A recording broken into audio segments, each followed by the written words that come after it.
to get some coffee or things back here on the table.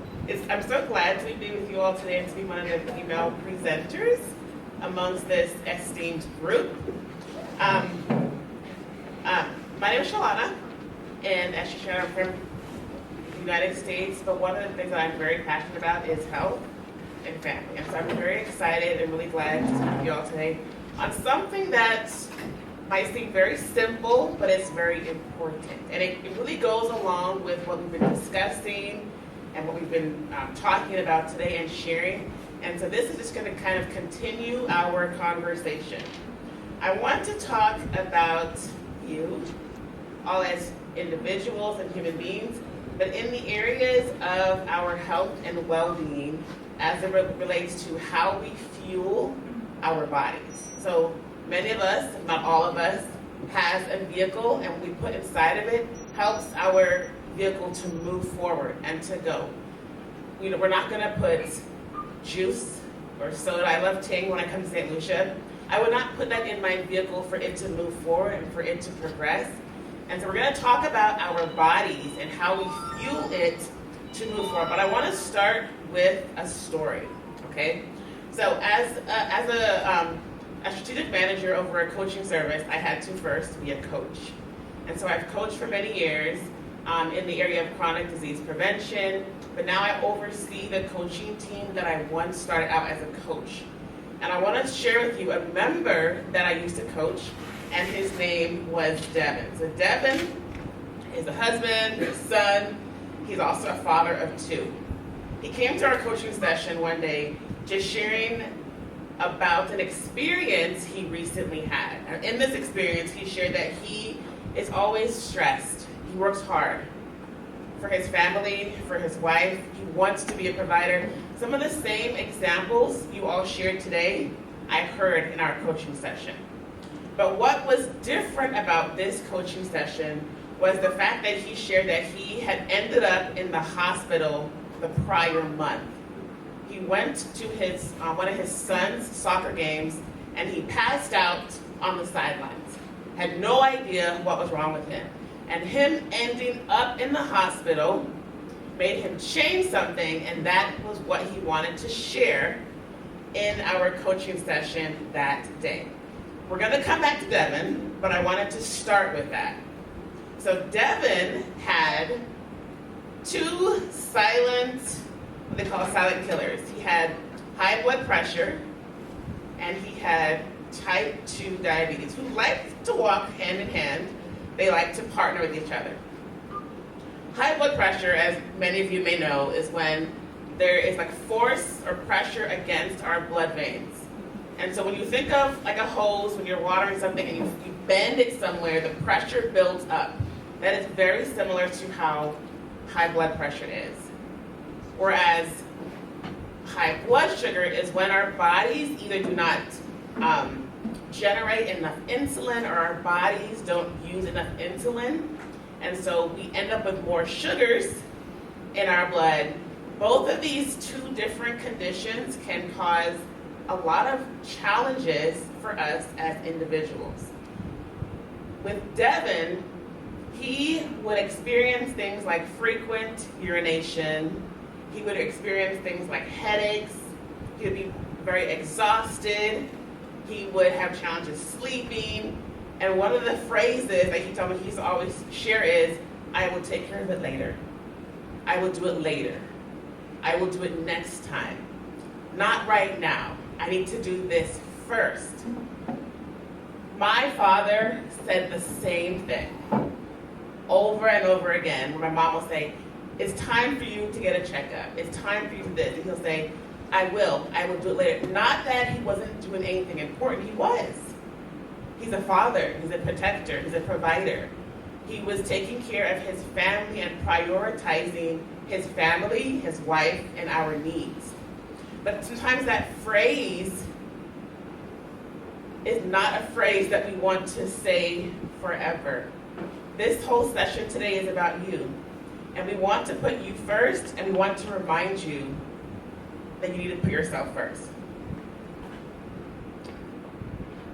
Devin was diagnosed with both hypertension and type 2 diabetes after passing out on the sidelines. And it frightened him because he thought, if they did not figure out what was wrong with me, if it was something worse, I may not have been able to see my children again. And I remember him saying that one of the phrases I know I do not want to say is, I wish I had more time. And so in the few minutes that we're going to have talking today, I actually want to discuss 3 different areas of how we can better fuel our fatherhood and fuel our manhood, right? The first is by eating smart. Since I've been here in the island, this week will be 4 weeks, my kids and I have been here, we've been eating a variety of fruits, a variety of vegetables. Some of the foods we eat in the U.S., but some foods have been new to my kids. I remember the first week we were here, my aunt made green figs. Now my kids have not eaten it the same way that we've prepared it here. But last week, so one of my kids did not eat it. The first week she made it, he didn't eat it. The second week, he did not eat it. The third week, he did not eat it. But last week, he ate it and he said it was actually good. Why am I sharing this example? I'm sharing it because even our children, as the gentleman said here and as you said earlier, our kids watch us and they watch what we do. And they look at their father as a role model, as an example, and as a father figure. And so how we eat, what we drink, what we consume, not only does it help us to remain here for our children, but it also helps to show the example to them on how they can best take care of themselves. So there are a couple of categories here that I want to discuss. The first, these are not anything that's brand new to you all. You all know this, so it's more of a refresher. The first are fruits and vegetables. These food groups helps us to fuel us. It helps us with when we're ill, when we're sick. Some of the examples that come to mind are garlic and onion. We cook with it, but it also helps us to stay healthy. When we eat berries and apples, when we eat things like broccoli and cauliflower and sweet potato, all of these foods help to fuel us and gives our bodies the different nutrients that we need. The next category are whole grains. We can find this in brown rice, we can find it in our breads, we can find it in some grains like quinoa and couscous. These items have fiber in it, which is like a brush, right? It goes through our system and helps to clean out a lot of the toxins or food that is left over that remains in our within our system. The fourth are our proteins that not only helps us to build muscle, but it also helps our bodies to repair. So things like our hair, our skin, our organs. The proteins help our bodies to repair, but they also help us to feel full. So when we eat, as you all know, I think most people typically have protein on their plates, but choosing the right type of protein, the right amount, and preparing it the right way can really make the difference. So our fish, our chicken, our turkey, even things like our beans, legumes, tofu, all help to provide the protein that our bodies need. Now, fat is an area that some people try to limit when they are saying that they want to get healthy. But fat is an extremely healthy macronutrients that our bodies need. Not only do they help with insulation and supporting our organs, but they also help to metabolize certain vitamins and minerals that we eat from our fruits and our vegetables. Water is something that I don't want to overlook. I see everyone has their water bottles here. Some have opened them, some have not. But water helps us to stay hydrated by also helping our kidneys flush out extra sugar, helps to balance us, and it helps to get rid of toxins. But nutrition is only one part of how we fuel our bodies. The second part is how we move. Many of us all of us walked up the stairs today. That's an example of movement. But I think there's often this misconception that in order for us to move, we have to go to a gym, we have to actually exercise. But movement can take the shape and form of many different areas and ways. For example, gardening. I had a lady I was coaching one time that said that she did not like to sweat. Now, I probably have sweated off, I don't know how many gallons of water since I've been in St. Lucia. But she wanted to lose weight, but did not want to sweat. And so I said, well, let's talk about different things that you could try to do to get in more movement without sweating. And in her mind, she only thought of exercising as like running or going to the gym and lifting weights. She had never considered that movement, such as gardening, was a type of exercise. And for her movement was to plant a garden. Now, she did sweat, but what she shared was that it didn't feel like she was doing exercise. So when it comes to movement, doing something that you enjoy, that gets your body moving, can really help to make the difference. Now, our bodies don't need a lot of movement. The CDC and the World Health Organization recommends 30 minutes a day or 150 minutes a week. But oftentimes, whatever you're able to get in, do it and do it well. And so I want to actually test some movements out with you guys, okay? Can you all sit up, straighten your chairs? Okay, feet planted. Let's put our shoulders straight up, back, down, forward, up, back, down, forward. Now let's make a complete circle, up, back, down, around again. Let's move the circles forward, so backwards first and to the front. Okay? Do you know I did this shoulder exercise with a group one time, and I heard all kind of cricks and creaks, and I'm like, what is happening here? It sometimes shows that we don't even move our shoulders. We're so tense and we're so stressed. Okay, we're not done yet. Myron, give me a beat on the tables. That beat that he's doing, let's stomp to it.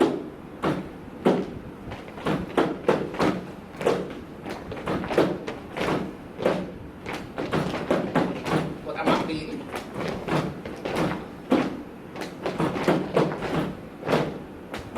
We're gonna add something else. Daniel, add some clapping. Lord, mama. Let's clap.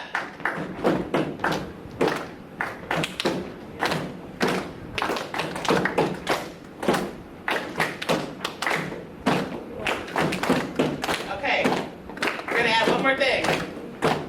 Mario, you're gonna add on you. I want you to add some twists. We're gonna move our whole torso, okay? Don't copy me. I'm way off beat, so don't copy me. All right, 10 more seconds.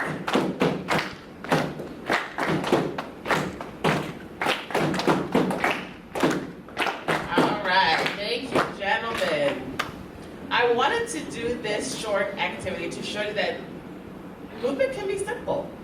It doesn't have to be something strenuous. But I also wanted to do it because many of you have shared already that you have children. Kids love to move, okay? I have 3, and sometimes I wonder, do they ever stop?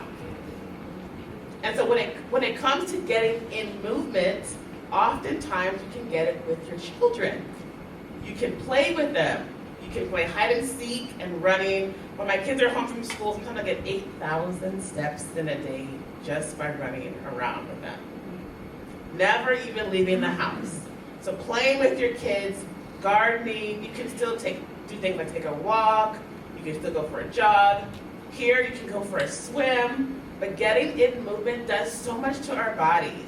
It helps not only us to get rid of things, but it helps to give us energy, believe it or not. That can help to fuel your fatherhood. Now there's two more things I want to mention, and the first is stress. I took down a list of all the weight that you all carry, and this is not even an extensive list. This is a very short list because I have a father and I have a husband and I have brothers and friends. But I have your finances, being a provider, being ridiculed, not knowing if you're a good enough father. I have also here husband. Not having enough time to do everything and to support the ones that we love. Needing more attention. Communication. And I also have our imperfection. Now this list can get longer, but I wanted to share this list of an example that you all shared because sometimes these things can stress us out. Okay. I got a massage, thank the Lord she's here today for you all, but I got a massage by the young lady who is here today. And one of the things that she shared was that I had a lot of tension or knots built up in my shoulders and on my back. And if I have a couple, I know the men in my life have even more. Stress is not something that we want to continue carrying the rest of our lives. So understanding what causes the stress, but doing things to help relieve the stress can really make the difference. Getting a massage is such a great way. Connect with my girl here, she would get you hooked up and scheduled.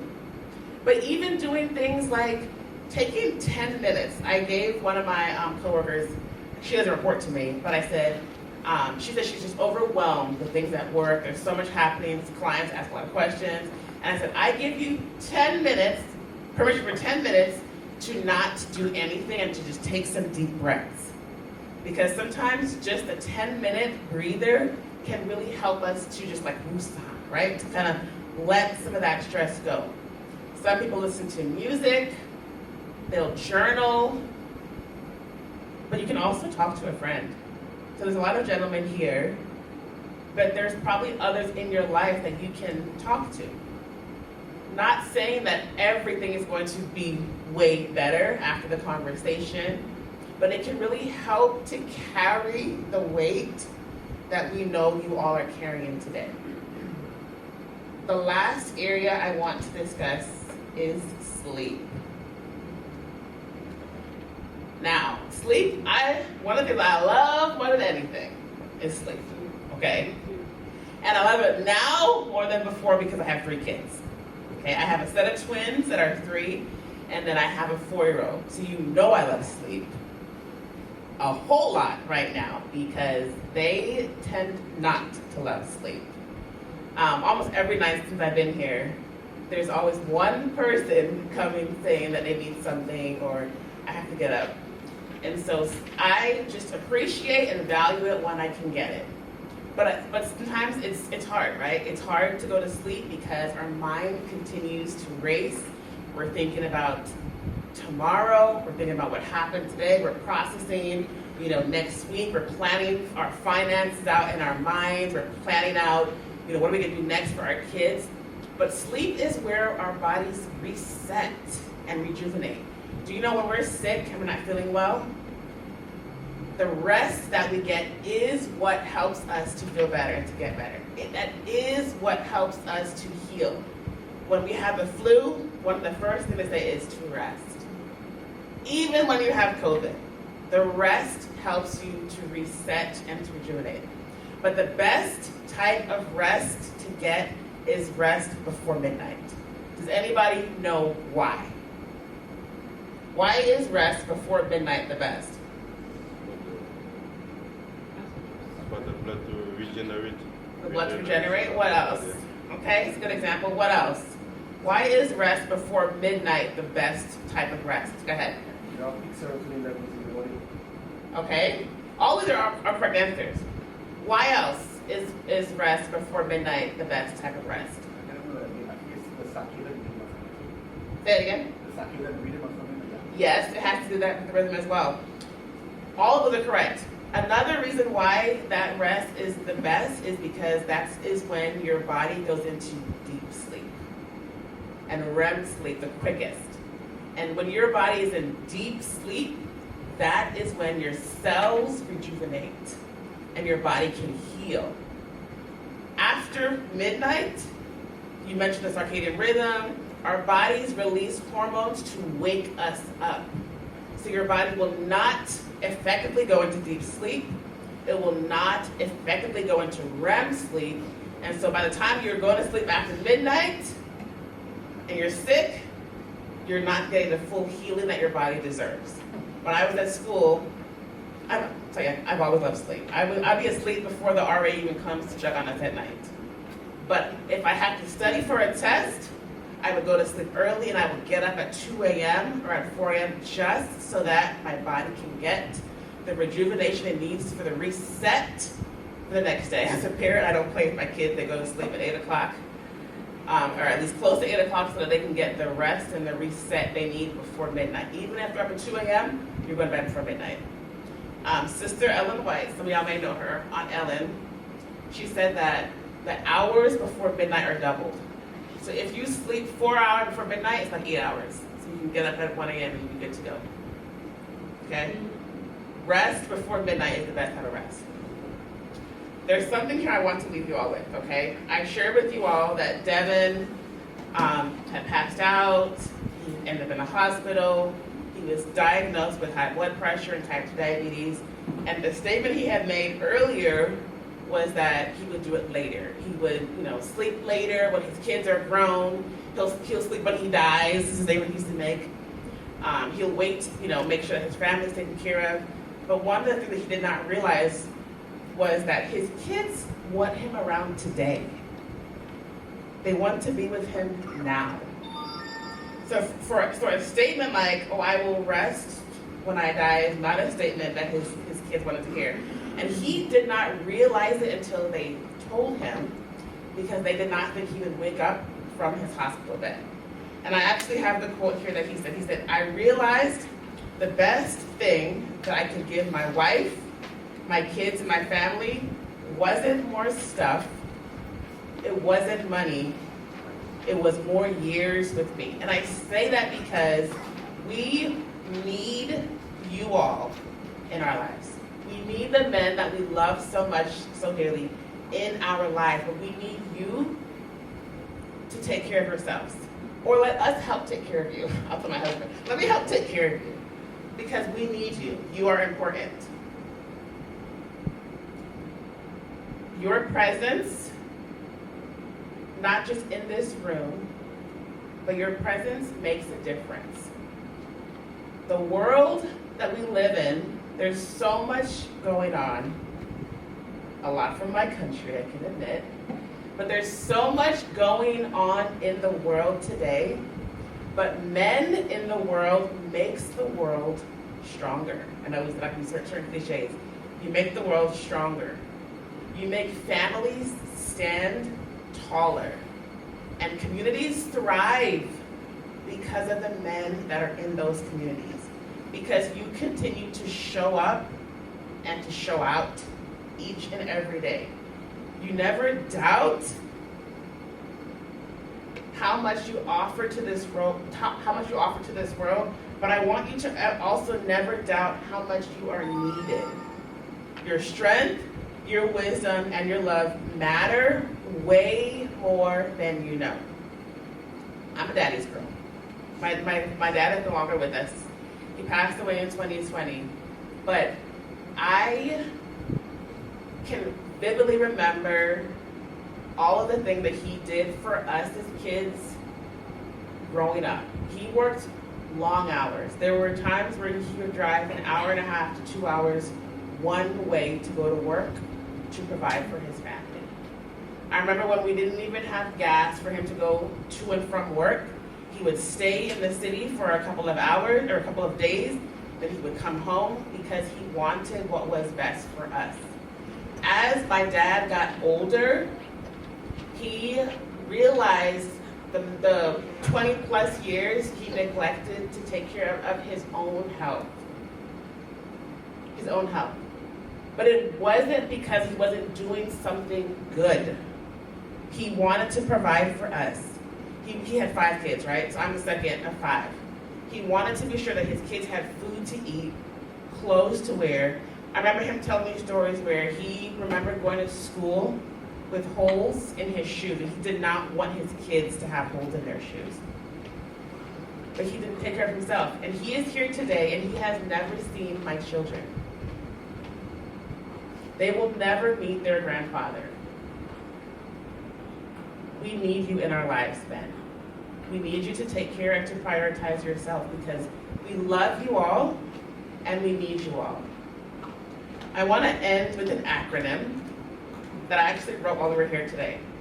The word is fatherhood, and although some of us may not be fathers, we could be a father figure.